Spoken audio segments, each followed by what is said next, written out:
Tu palabra es una lámpara a mis pies. Es la luz que ilumina mi camino. Acompáñenos y leamos juntos la bendita palabra de Dios.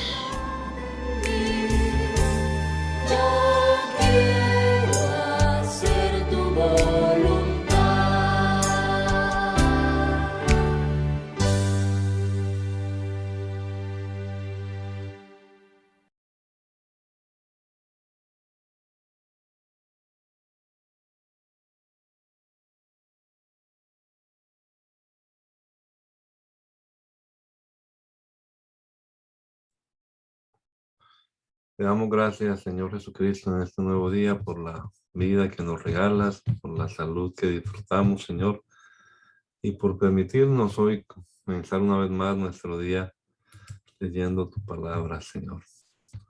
Esperamos que obres en nuestra vida a través de ella, que este rato de lectura sea provechoso para todos nosotros, Señor, que podamos realmente aprovechar este ratico aquí leyendo tu palabra y que seas tú obrando en nuestra vida, Señor. Guíanos siempre, Padre bendito. Haznos comprender bien tu palabra, Señor, que podamos nosotros eh, ponerla en práctica también en nuestra vida. Te lo rogamos, Señor, en el nombre poderoso de Jesús. Amén. Amén. Estamos leyendo la versión traducción del lenguaje actual, y estamos en Ezequiel, el capítulo número 41. Vamos a empezar el 41, Ezequiel 41. Dice la palabra de Dios. Vamos a compartir aquí la pantalla. Dice la palabra de Dios: aquel hombre me hizo entrar en el templo y midió las columnas, y resultó que tenían 3 metros de grueso. La entrada misma tenía 5 metros de ancho, y las paredes en ambos lados medían 2,5 metros de ancho. El hombre midió la sala principal del templo y resultó tener 20 metros de largo por 10 de ancho. Después, aquel hombre entró en la sala del fondo para medirla. Midió las columnas de la entrada y tenían 1 metro de grueso. La entrada tenía 3 metros de ancho, y el espesor de las columnas que estaban a cada lado era de 3,5 metros. Luego midió la sala y resultó de 10 metros por lado. Entonces aquel hombre me dijo: este es el lugar santísimo. Luego el hombre midió la pared del templo y resultó que tenía 3 metros de espesor. Alrededor del templo había cuartos, los cuales medían 2 metros de largo. El edificio tenía 3 pisos, y en cada piso había 30 cuartos. Alrededor del templo, por la parte de afuera, había unos soportes que sostenían los cuartos para que no se apoyara en la pared del templo. En el costado del templo había una escalera para subir de un piso al otro. A medida que uno pasaba a un piso superior, las salas iban siendo cada vez más anchas. Alrededor del templo había una base de 3 metros de alto. Esta base estaba elevada y servía de cimiento a los cuartos que estaban junto al templo. La pared de esos cuartos era de 2,5 metros de espesor, y había un espacio de 10 metros entre estos cuartos y los cuartos de los sacerdotes, los cuales también estaban alrededor del templo. 2 puertas daban salida a ese espacio, una hacia el norte y otra hacia el sur. El espacio libre alrededor de los cuartos tenía un ancho de 2,5 metros. Frente al patio hacia el oeste había un edificio que medía 35 metros de ancho por 45 de largo. Su muro tenía 2,5 metros de espesor. Aquel hombre midió el templo y medía de largo lo mismo que el patio, el edificio y sus muros, 50 metros. El frente del templo junto con la parte del patio que daba al oeste también medía 50 metros. La parte posterior del templo que daba al patio junto con los cuartos que tenía a cada lado medía 50 metros de largo. El pórtico y las salas que había dentro del templo estaban recubiertos de madera. Lo mismo que las entradas, las ventanas con sus rejas y los 3 pisos de cuartos que rodeaban el templo de arriba a abajo. Las paredes del templo estaban decoradas con figuras de querubines y palmeras. Las figuras estaban una junto a la otra y podían verse por dentro y por fuera, de arriba a abajo, y desde la entrada hasta el lugar santísimo. Cada querubín tenía 2 rostros, un rostro de hombre y un rostro de león. Cada rostro miraba a la palmera que tenía a su lado. Estaban colocados en ese orden alrededor de todo el templo. Los postes del marco de la entrada del templo eran cuadrados. Frente a la entrada del lugar santísimo había una especie de altar hecho totalmente de madera que medía 1,5 metros de alto, 1 metro de largo y 1 metro de ancho. El hombre que me mostraba todo esto me dijo: esta es la mesa que está delante de Dios. Tanto la entrada al lugar santo como la entrada al lugar santísimo tenía puertas dobles y cada puerta se abría hacia la pared. Las puertas del templo estaban decoradas igual que las paredes con querubines y palmeras. Un techo de madera cubría la parte exterior del templo, el pórtico y los cuartos que estaban junto al templo. A ambos lados del pórtico y en los cuartos que estaban junto al templo había ventanas enrejadas y decoraciones de palmeras. Después aquel hombre me llevó al patio y me hizo entrar en el edificio de cuartos que estaba hacia el norte, en la parte posterior del templo, frente al patio. Por el lado norte el edificio medía 50 metros de largo, 25 metros de ancho, tenía 3 pisos.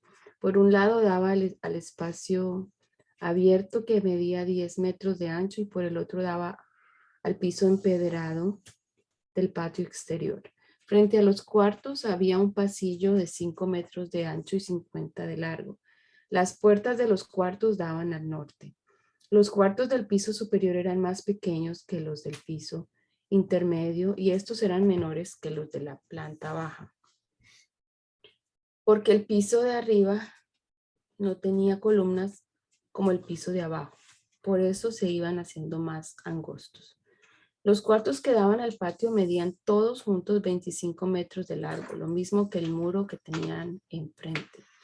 Los cuartos que daban hacia el templo medían todos juntos 50 metros de largo.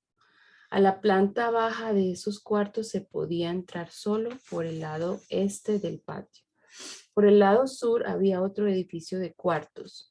Esos cuartos estaban detrás del templo y también a lo largo del muro del patio. En todo eran iguales a los del lado norte. A estos cuartos del lado sur se podía entrar solo por el lado este, por donde comenzaba el pasillo frente al muro. Aquel hombre me explicó lo siguiente: los cuartos del lado norte están destinados a un uso especial, lo mismo que los del lado sur, que están frente al patio. Los sacerdotes comen allí las ofrendas que se presentan a Dios. Como son lugares muy especiales, allí también se llevan todas las ofrendas que se presentan a Dios.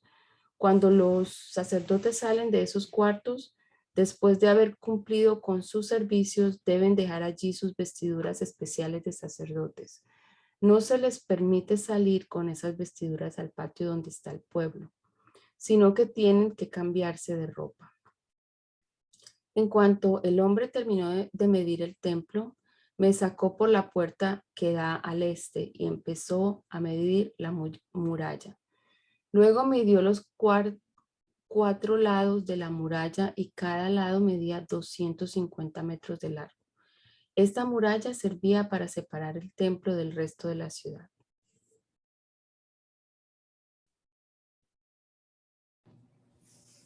Aquel hombre me llevó a la entrada del este y vi que venía el poderoso Dios de Israel. A su paso se oía un fuerte ruido como cuando el río lleva mucha agua, y la tierra se cubrió de luz. Al ver esto, me acordé de lo que Dios me había mostrado cuando vino a destruir a Jerusalén. Todo esto era muy parecido a lo que Él me dejó ver junto al río Quebar. No me incliné hasta el suelo, mientras Dios entraba con gran poder en el templo por la puerta del este. Entonces su espíritu me puso de pie y me llevó al patio. Allí me di cuenta de que la grandeza de Dios había llenado el templo. El hombre se paró a mi lado. En ese momento oí a alguien me hablaba desde el templo, me decía: Ezequiel, hombre mortal, en este lugar he puesto mi trono, aquí es donde yo reino y donde viviré para siempre con los israelitas. No hay otro Dios como yo. No voy a permitir que ni ellos ni sus reyes vuelvan a serme infieles, ni que me falten el respeto adorando a sus reyes muertos. Tampoco volverán a construir sus palacios junto a mi templo, separados por una pared. Sus infidelidades me ofenden, pues yo soy un Dios diferente. Tanto me hicieron enojar que por eso los destruí. Sin embargo, si me son fieles y no vuelven a adorar a sus reyes, yo viviré siempre con ellos. Anda y di a los israelitas cómo deben ser el templo y sus salidas y entradas. Muéstrales la forma exacta y las medidas que deben tener. Descríbeles todo esto para que lo hagan tal como te lo he ordenado. Enséñales también todos los mandamientos que te he dado para que los obedezcan y se avergüencen de sus malas acciones. Esta es la ley del templo. Todo el terreno en la parte alta de la colina que rodea el templo será declarado un lugar santo. El altar tenía una forma casi piramidal y estaba hecho de 3 cuadrados de diferentes medidas. La parte inferior medía 7 metros por lado y 1 metro de alto, aunque por causa del canal que rodeaba el altar solo se veía medio metro. La parte central era cuadrada y media 6 metros por lado y 2 metros de alto. La parte superior donde se quemaban las ofrendas era cuadrada, media 2 metros por lado y tenía 2 metros de altura. Por la parte de arriba sobresalían 4 ganchos en forma de cuernos. Los escalones para subir al altar daban hacia el este. Luego aquel hombre me dijo: el Dios de Israel ordena hacer lo siguiente. Cuando el altar ya esté listo para rociarlo con sangre y presentar en él ofrendas, solo podrán acercarse al altar y servirme los sacerdotes descendientes de Sadoc. Tú les darás un ternero para que me lo presenten como ofrenda por el pecado. Yo, el Dios de Israel, lo ordeno. Después de eso, purificarás el altar con un poco de la sangre del ternero, lo rociarás en los 4 ganchos de altar, en las 4 esquinas de la parte superior y alrededor de todo el borde.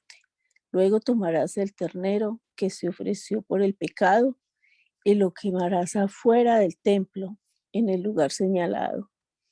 El segundo día presentarás como ofrenda por el pecado un cabrito sin defectos, y los sacerdotes harán lo mismo que hicieron con el ternero para purificar el altar. Una vez que hayan presentado estas ofrendas, tomarás un ternero y un carnero que no tengan ningún defecto y me los presentarás como ofrenda. Los sacerdotes les echarán sal y los quemarán por completo en mi honor. Durante 7 días me presentarás diariamente como ofrenda por el pecado un cabrito, un ternero y un carnero que no tengan ningún defecto. Cada día los sacerdotes purificarán por completo el altar y así quedará consagrado a mi servicio.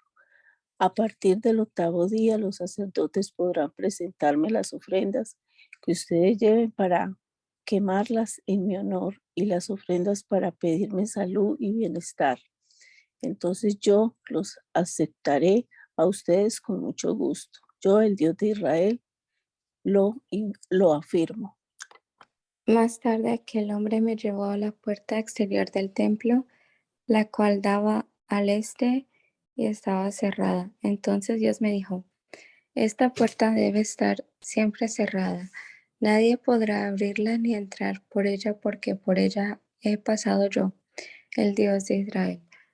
El único que podrá sentarse junto a ella será el gobernador, pero lo hará solo cuando coma en mi presencia parte de las ofrendas. Aún en este caso entrará y saldrá únicamente por el pórtico. Después aquel hombre me llevó por la entrada del norte que está frente al templo. Cuando vi que el gran poder de Dios había llenado el templo, me arrodillé hasta tocar el suelo con la frente. Entonces Dios me dijo, Ezequiel, hombre mortal, presta mucha atención a todas las instrucciones que te voy a dar acerca del templo. Es tu obligación saber quiénes pueden entrar en el templo y quiénes no. Al pueblo de Israel le dirás de mi parte, ustedes son muy rebeldes y yo estoy cansado ya de sus acciones repugnantes. No le dan ninguna importancia a mi templo. Al contrario, dejan entrar en él a extranjeros que ni en su cuerpo ni en su mente llevan la señal de mi pacto.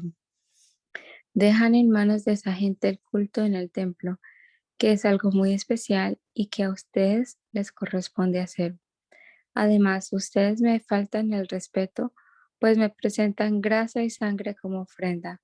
Con esos actos repugnantes, ustedes faltan a mi pacto. Por eso yo les aseguro que no entrará en mi templo nadie que no sea israelita.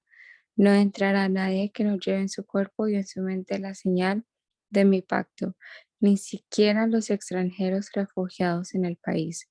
Los ayudantes de los sacerdotes podrán servir en mi templo como vigilantes de las entradas o sirviendo al pueblo o matando los animales que el pueblo me presente como ofrenda para quemarlos en mi honor. Sin embargo, tendrán que pagar por su pecado porque me traicionaron.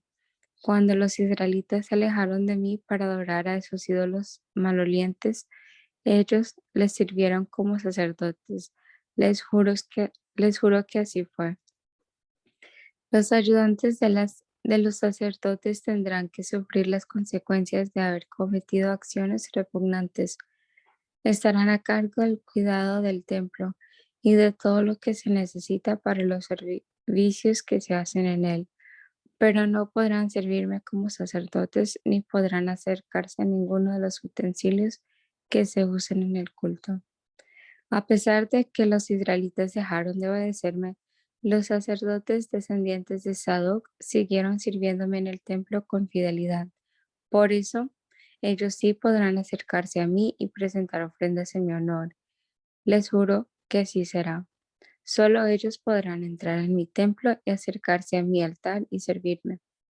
Pero cuando entren en el templo o por la puerta al patio interior, no podrán vestir ropa de lana. Toda la ropa que se pongan será de lino, ya sea el gorro o los calzoncillos. En la cintura no deberán ponerse nada que los haga sudar. Cuando salgan al patio exterior para encontrarse con el pueblo, se quitarán esa ropa de lino y la dejarán en las salas del templo. Esto es para que esa ropa especial no tenga contacto con la gente común. Los sacerdotes deben recortarse el pelo, pero no raparse.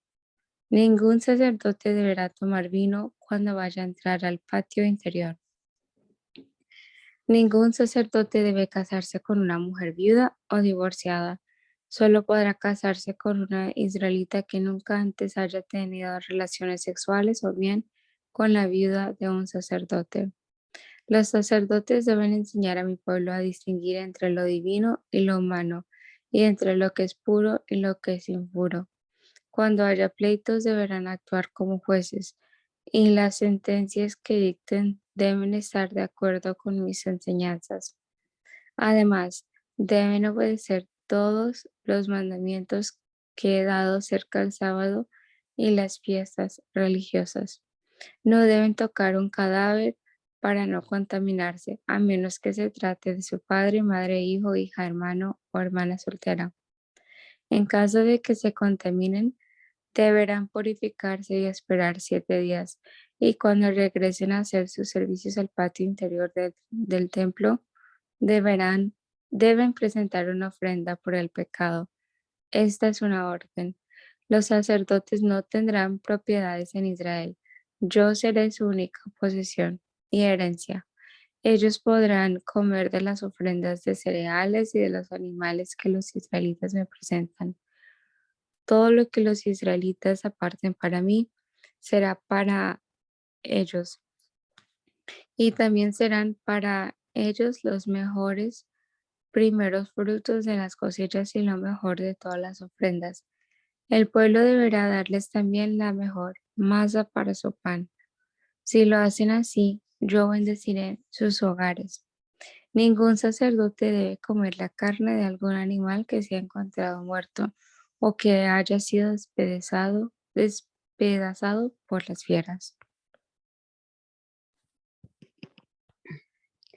Cuando se haga el reparto de tierras y a cada tribu se le dé de la parte que le corresponda, se apartará para Dios un terreno de 12,5 kilómetros y de largo por 10 de ancho. Este terreno será exclusivamente para el servicio de Dios. De este terreno se apartará una área cuadrada de 250 metros por lado, alrededor de la cual quedará un espacio libre de 25 metros de ancho. Esta área será el terreno del templo. Para los sacerdotes que sirven a Dios en el templo, se apartará un terreno de 12,5 kilómetros de largo por 5 de ancho. Este terreno será para las casas de los sacerdotes y para el templo. Por tanto, será considerado terreno sagrado. A los ayudantes de los sacerdotes se les dará un terreno también de 12,5 kilómetros de largo por 5 de ancho, para que tengan ciudades donde vivir. Por último, se apartará un terreno de 12,5 kilómetros de largo por 2,5 kilómetros de ancho. Este terreno será para la ciudad de todo el pueblo de Israel y quedará junto al terreno sagrado del templo. También se apartará un terreno para el gobernador. Este terreno quedará a ambos lados del terreno del templo y del terreno para la ciudad. Por el oeste extenderá hacia el mar Mediterráneo. Por el este se extenderá hacia el río Jordán. De este a oeste el terreno medirá de largo los mismos que cualquier terreno de las tribus de Israel. El gobernador de Israel tendrá su propio terreno, así que no deberá quitarse terreno a nadie. Cada tribu de Israel tendrá su propio terreno. Yo, el Dios de Israel, declaro gobernantes de Israel. Ya basta de tanta violencia y explotación. Dejen ya de robarle a mi pueblo. Mejor háganle justicia y pórtense honradamente. Usen pesas y medidas exactas y usen las mismas medidas para los granos y los líquidos. La medida básica debe ser de 220 litros y dividirse en 10 y hasta 100 unidades. Para las medidas de peso, usen la medida básica de 5 kilos. que podrán dividir en 50 y hasta 1000 unidades. Para las ofrendas de trigo y de cebada deberán dividir sus cosechas en 60 partes iguales y me presentarán como ofrenda de una de ellas. También deben presentarme como ofrenda uno de cada 100 litros de aceite que produzcan. De sus ovejas me darán una de cada 200, pero de las mejores alimentadas, estas ovejas acompañarán a las ofrendas de cereales, a las ofrendas que se queman por completo, a las que se presentan para pedirme salud y bienestar. De este modo yo les responderé sus pecados. Yo les perdonaré, sus pecados. Esta es una orden. Es obligación de todos en este país entregar esta ofrenda al gobernador de Israel. A su vez, el gobernador tendrá que dar los animales para las ofrendas que se queman por completo y también lo que se usa en las ofrendas por el pecado, de cereales y de vino, y para pedirme salud y bienestar. Esto lo hará en la fiesta que Israel celebra cada semana, cada mes y cada año. De este modo yo perdonaré sus pecados a los israelitas.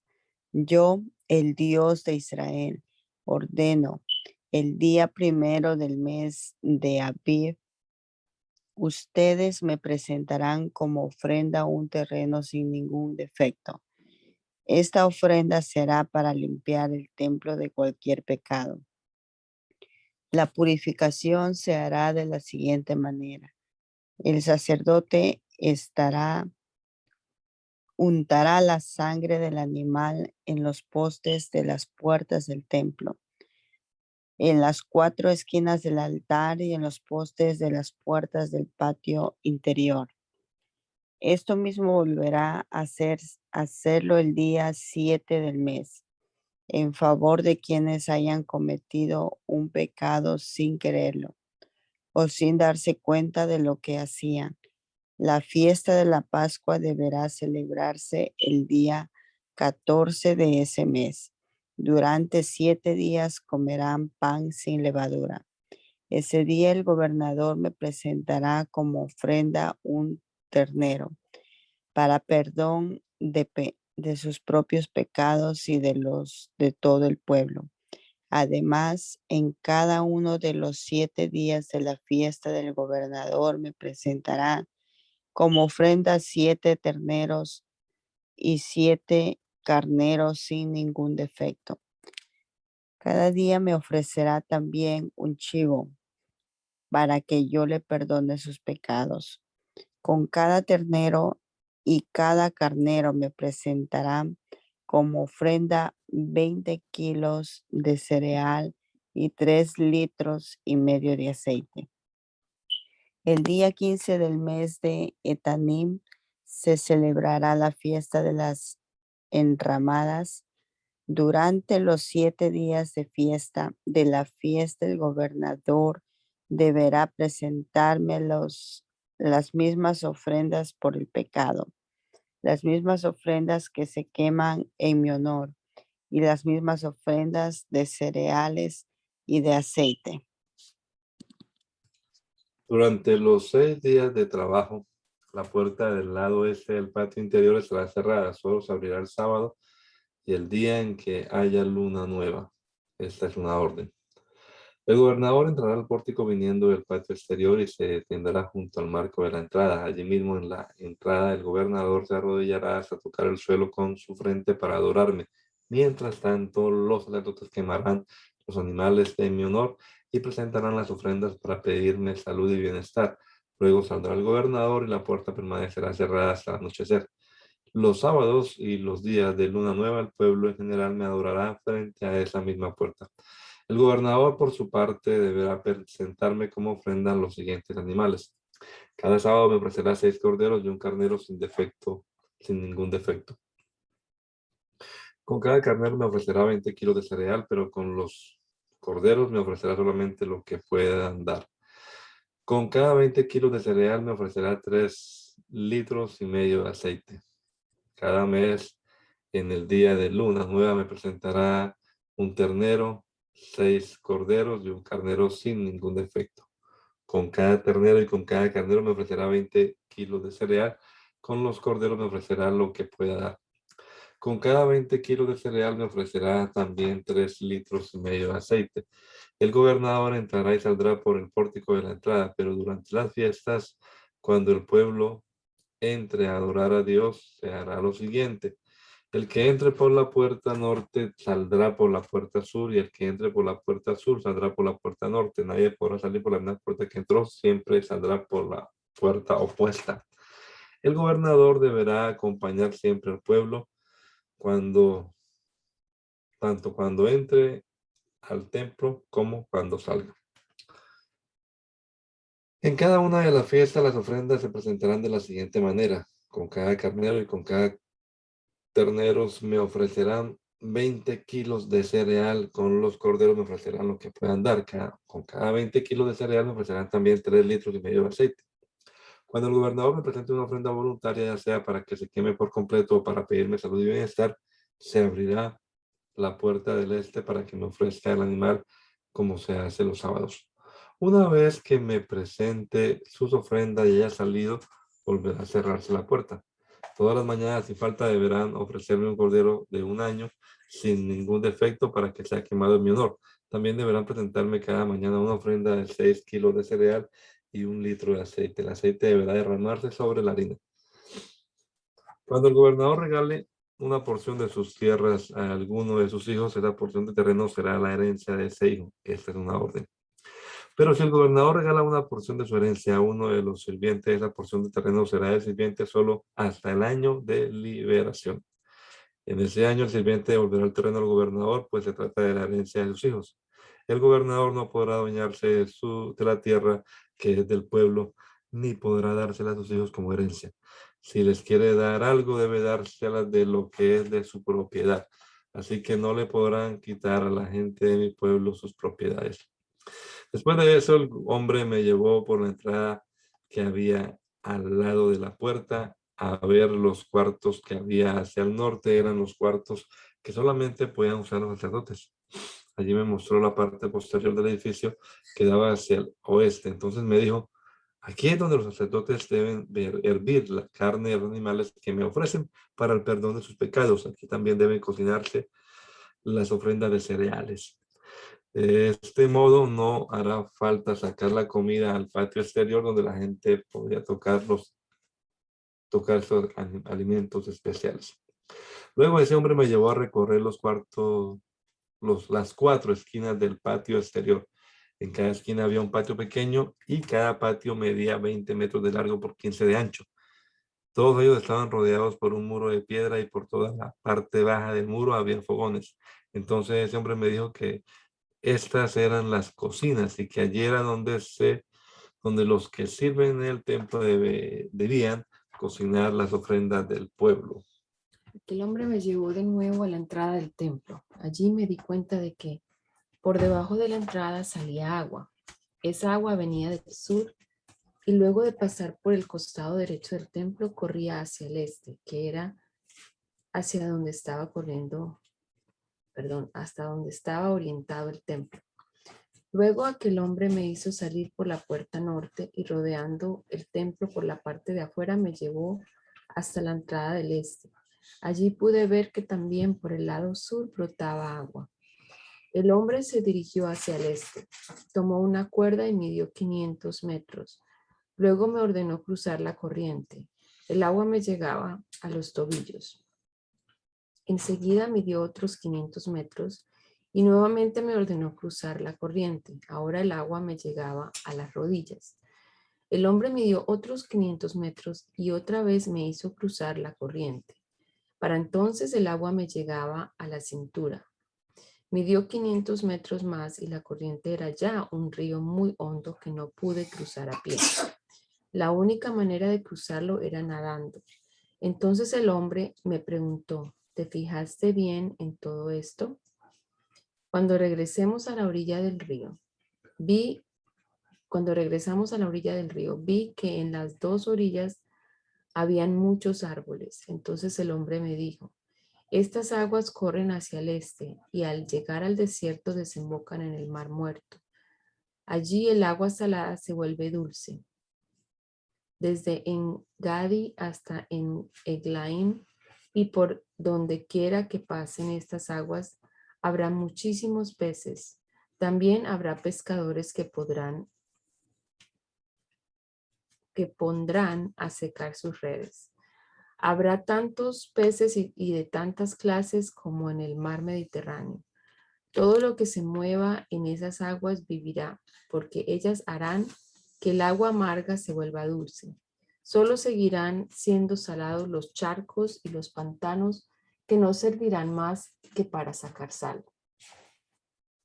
En las dos orillas del río crecerá toda clase de árboles frutales. Sus hojas nunca se caerán, sino que se usarán como medicina. Serán regados con el agua que sale del templo, y el fruto que darán cada mes servirá de alimento. Dios ha establecido ya los límites de la tierra de Israel. Él mismo ha dicho, esta tierra se la prometí a los antepasados de ustedes y es la herencia que les daré. Ustedes deberán repartirla por partes iguales entre las 12 tribus, pero a la tribu de José deben darle 2 partes. Por el norte, el límite partirá del mar Mediterráneo y pasará por las ciudades de Etlón, Sedad, Berota y Sibraim. Estas ciudades están entre los territorios de Damasco y Hamat.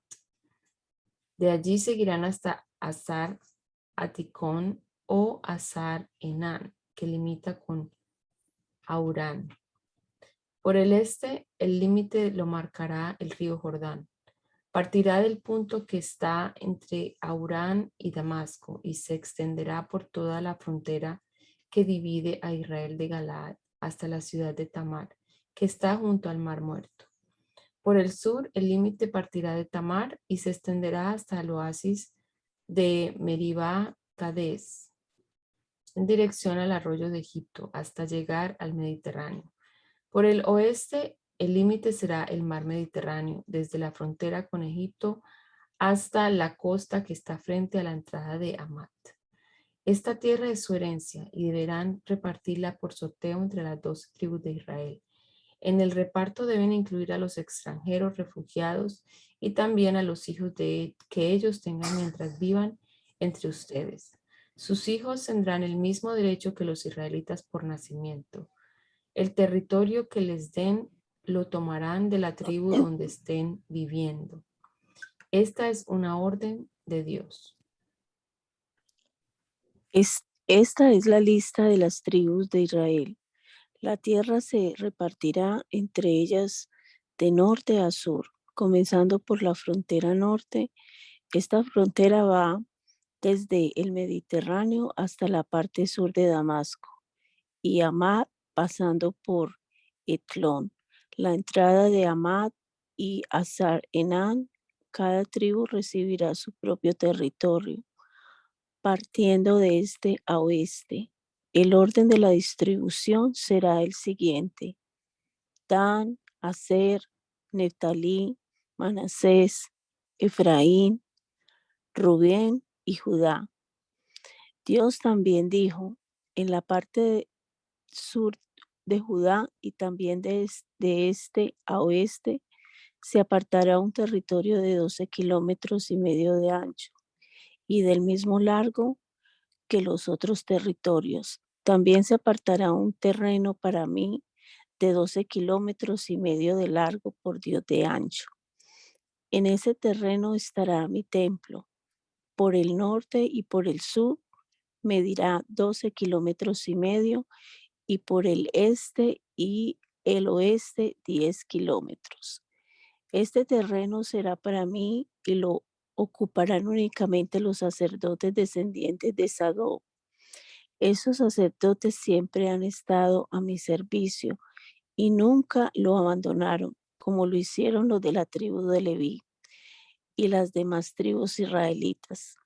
También los ayudantes de los sacerdotes tendrán su propio terreno, que estará junto al de los sacerdotes. Medirá 12,5 kilómetros de largo por 5 de ancho. Como esta será la mejor parte de la tierra y estará consagrada a mí, ni siquiera una parte de ella podrá venderse o cambiarse o traspasarse a otra persona.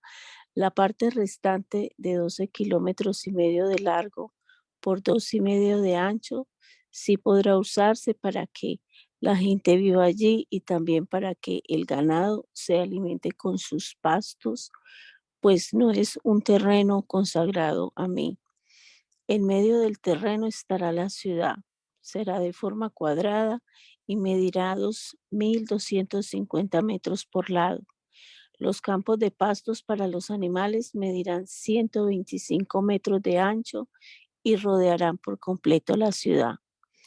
En los lados este y oeste de la ciudad, junto al terreno apartado para mí, habrá un terreno cuadrado de 5 kilómetros por lado. Este terreno lo cultivarán los que trabajen en la ciudad, sin importar qué tribu sean. Todo lo que produzcan será para ellos. La parte consagrada a mí, junto con el terreno de la ciudad, formará el cuadrado de 12,5 kilómetros por lado. Al gobernador le tocarán los terrenos que están en ambos lados de la parte que me corresponde, así como el resto del terreno que es de la ciudad. El terreno del lado este se extenderá hasta la frontera este y el terreno del lado oeste se extenderá hasta el mar Mediterráneo. Cada terreno medirá 12,5 kilómetros de ancho y ambos correrán paralelos a los terrenos de las tribus. En el centro estarán el templo y la parte que me corresponde.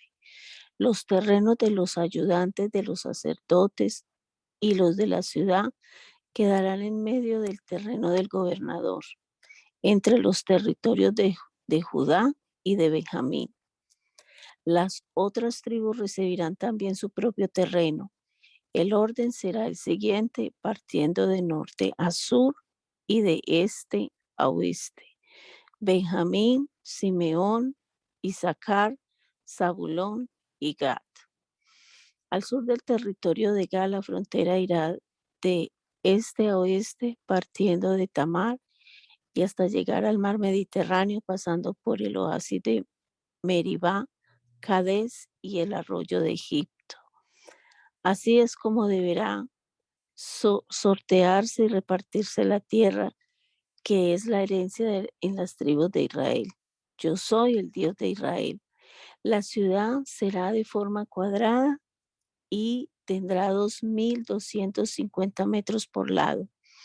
En cada lado habrá 3 entradas y cada una tendrá un portón que llevará el nombre de una de las tribus de Israel en el siguiente orden: los portones del norte, Rubén, Judá y Leví; los portones del este, José, Benjamín y Dan; los portones del sur, Simeón, Isaacar y Zabulón; los portones del oeste, Gad, Aser y Neftalí.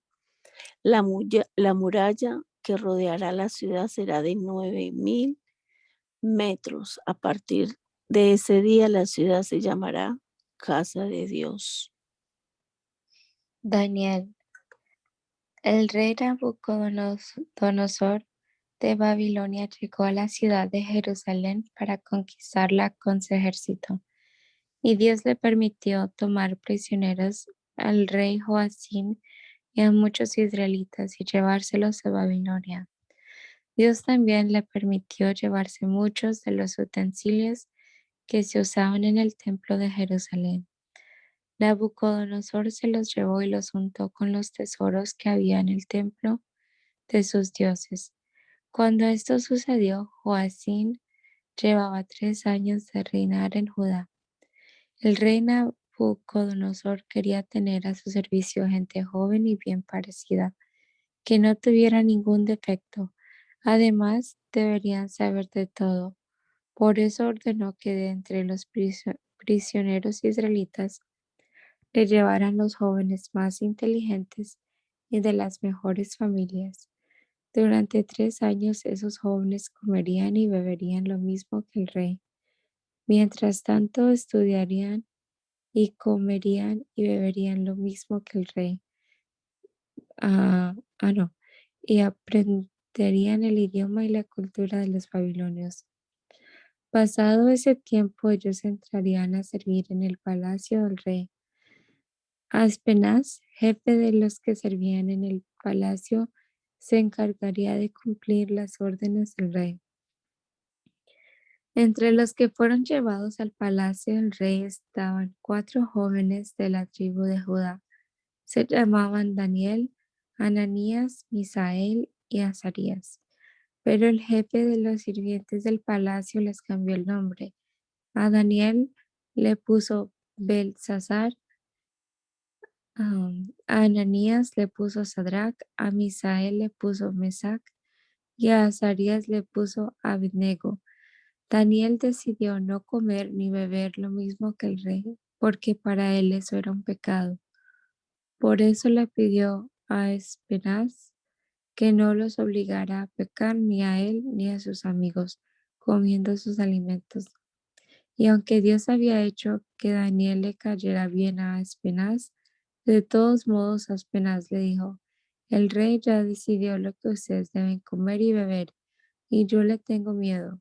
Si llega a ver que ustedes tienen cara de enfermos mientras que los otros jóvenes se ven sanos, me mandará a matar, y de eso ustedes tendrán la culpa.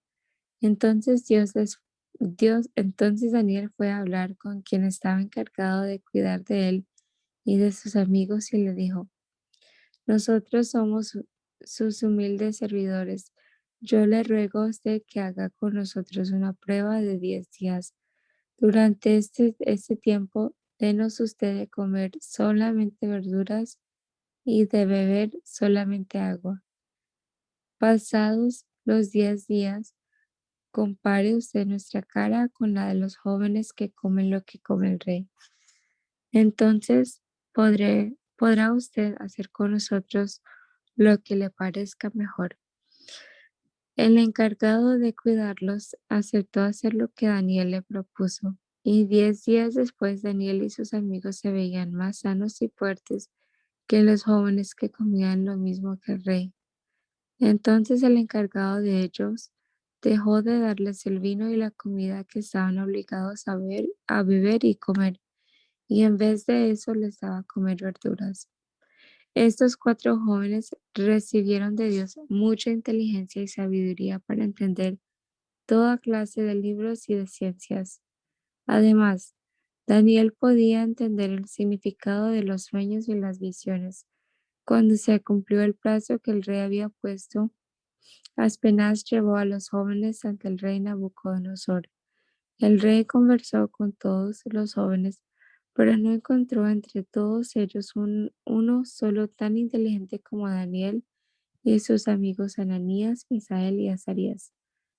Por lo tanto, los 4 se quedaron al servicio del rey, haciendo todo lo que el rey les pedía, aunque lo hacían mejor y con más sabiduría que todos los sabios y adivinos del rey juntos. Fue así como Daniel se quedó en Babilonia hasta un año después de la llegada del rey Ciro de Persia. En cierta ocasión, Nabucodonosor tuvo unos sueños muy extraños y se quedó tan inquieto que ya ni dormía ni dormir podía. Entonces mandó llamar a todos los sabios y adivinos que habían en su reino, pues quería que le dijeran qué significado tenían sus sueños. Cuando esto sucedió, Nabucodonosor llevaba 2 años de ser rey. Los sabios y adivinos se presentaron ante el rey y el rey les dijo, tuve un sueño y me preocupa no saber lo que significa. Como los sabios hablaban arameo, le contestaron al rey en ese idioma. Nosotros estamos para servir a su majestad y le deseamos muchos años de vida. Si su majestad nos cuenta su sueño, nosotros le diremos lo que significa. El rey le contestó, ya he tomado una decisión. Si ustedes me dicen lo que soñé y lo que el sueño significa, yo les daré muchos regalos y haré que todos les rindan honores. Pero si no me dicen lo que soñé, ni lo que el sueño significa, mandaré que los partan en pedazos y que conviertan sus casas en basureros. Más les vale entonces decirme lo que soñé y lo que quiere decir. Los sabios volvieron a decirle, si su majestad nos cuenta lo que soñó, nosotros le diremos lo que significa. El rey les dijo, creo que ustedes quieren ganar tiempo. Se están poniendo de acuerdo para decirme puras mentiras, pero mi decisión no va a cambiar. Díganme qué fue lo que soñé y así sabré que son capaces de decirme lo que significa. Si no me lo dicen, mandaré que los castiguen a todos. A todos los sabios se defendieron. Nunca ningún rey, por más poderoso que fuera, les ha pedido a sus sabios y adivinos responder algo tan difícil. Ni hay nadie en el mundo capaz de adivinar lo que su majestad quiere saber. Tal vez los dioses podrían darle una respuesta, pero ellos no viven en este mundo. Al oír esto, el rey se enojó mucho y mandó que mataran a todos los sabios que vivían en Babilonia. Así que también buscaron a Daniel y a sus amigos para matarlos. El jefe de los soldados del rey, que se llamaba Arioc, se dispuso a matar a todos los sabios de Babilonia. Pero Daniel fue a verlo y con mucho tacto le preguntó por qué había ordenado al rey matar a todos los sabios. En cuanto Arioc le explicó la razón de la orden, Daniel fue a hablar con el rey y se comprometió a explicarle el significado del sueño, pero le dijo que para eso necesitaba un poco más de tiempo. Después fue a su casa y allí les contó a sus amigos lo que pasaba. También les pidió que oraran a Dios por él, para que no les pasara nada ni a él ni a ellos, ni a los sabios de Babilonia. Esa misma noche Dios ayudó a Daniel y le aclaró el misterio del sueño. Entonces Daniel bendijo a Dios con estas palabras. Dios mío, solo tú eres sabio y poderoso. Bendito seas por siempre. Tú eres el Dios de la historia. Todo en el mundo sucede porque quieres que suceda. A unos los haces reinar y a otros los quitas del trono. Tú haces que los sabios entiendan los misterios más profundos. Donde tú te encuentras, no hay lugar para las sombras, porque la luz eres tú. A ti, Dios de mis padres, te doy gracias y te alabo, porque me has hecho entender qué fue lo que el rey soñó. Después de eso, Daniel fue a ver a Arioc y le dijo, antes de que mate usted a alguien, lléveme a ver al rey. Yo le voy a explicar lo que quiere decir su sueño. Enseguida Arioc presentó a Daniel ante el rey y le dijo, tengo aquí un jovencito de los que trajimos de Judá. Dice que él puede decir a su majestad lo que significa su sueño. En Babilonia conocían a Daniel como el hombre de Belsasar. Entonces el rey le dijo a Daniel: así que tú vas a decirme lo que soñé y lo que significa mi sueño. Y Daniel le contestó: no hay ningún sabio ni adivino capaz de adivinar lo que su majestad quiere saber. Yo mismo no soy más sabio que nadie, pero en el cielo hay un Dios que conoce todos los misterios. Mientras su majestad dormía, pensaba mucho en el futuro y comenzó a soñar. Pues bien, Dios ha hecho ver a su majestad en esos sueños lo que está por suceder, y a mí me ha dado a conocer el significado de esos sueños. Su majestad soñaba que veía una estatua muy grande y fea, la cual le causaba mucho miedo. La cabeza de la estatua era de oro, oro puro. El pecho y los brazos eran de plata. El vientre y los muslos eran de cobre y las piernas eran de hierro, pero los pies eran de una mezcla de hierro y barro. Mientras su majestad contemplaba la estatua, una piedra que nadie arrojó vino rodando, golpeó a la estatua en los pies y la estatua se vino abajo. Todos los metales de la estatua se hicieron polvo. Enseguida vino un viento muy fuerte y se llevó todo eso como si fuera paja. Nunca volvió a encontrarse nada de la estatua. Sin embargo, la piedra que golpeó la estatua llegó a ser una gran montaña. Era tan grande que llenaba toda la tierra. Este sueño quiere decir que su majestad es el rey más poderoso de todos los reyes. Su majestad es la cabeza de oro, pues el Dios del cielo lo ha hecho rey y le ha dado mucho poder y mucha honra. También te ha dado poder sobre toda la gente que vive en la tierra y sobre todos los animales que hay en la tierra y en el cielo. Después de su majestad habrá otro rey, menos importante que usted. Luego vendrá un tercer rey, representando por el cobre, que dominará toda la tierra. Por último, vendrá otro rey que tendrá la fuerza del hierro. Este rey vencerá a los otros reyes, así como el hierro vence a los otros metales. Su majestad vio en su sueño que los pies de la estatua eran de hierro y de barro. Eso quiere decir que el último reino estará dividido. Será fuerte como el hierro, pero también será débil como el barro.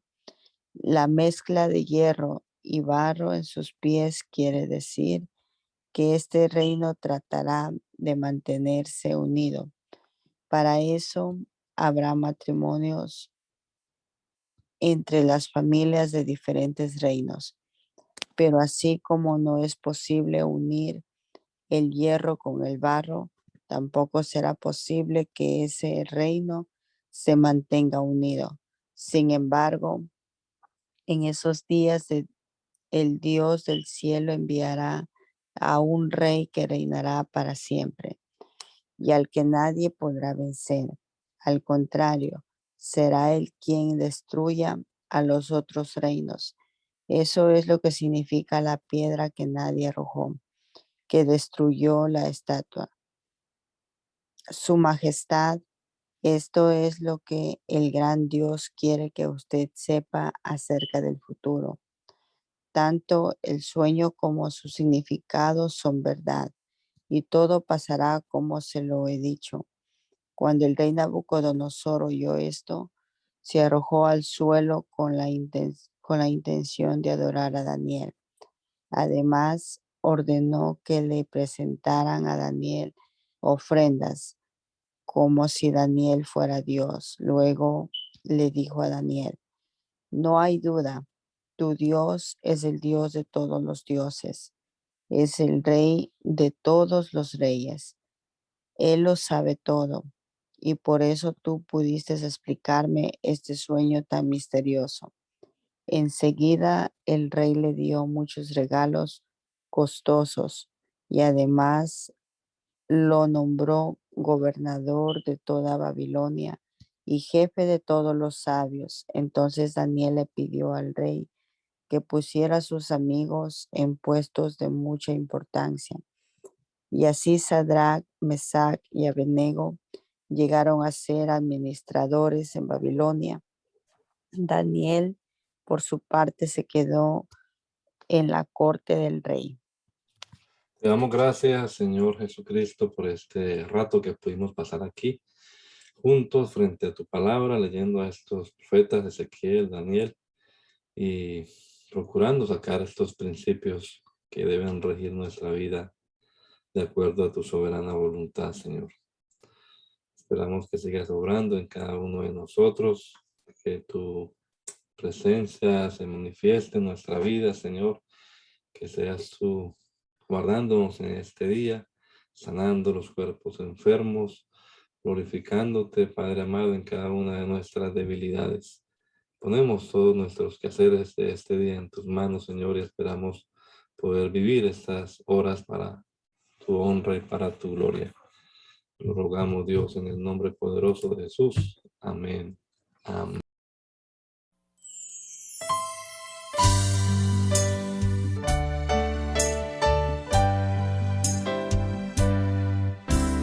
Hazme conocer tus pensamientos. Hazme conocer tu voluntad.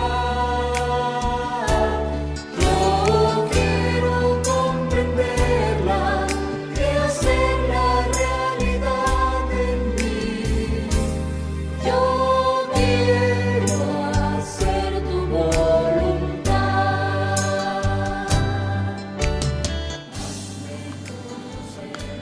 El mandamiento es lámpara y la enseñanza es luz. Y las reprensiones son el camino de la vida. Espero que esta lectura de la palabra de Dios haya sido de edificación para su vida y la de su familia. Gracia y paz.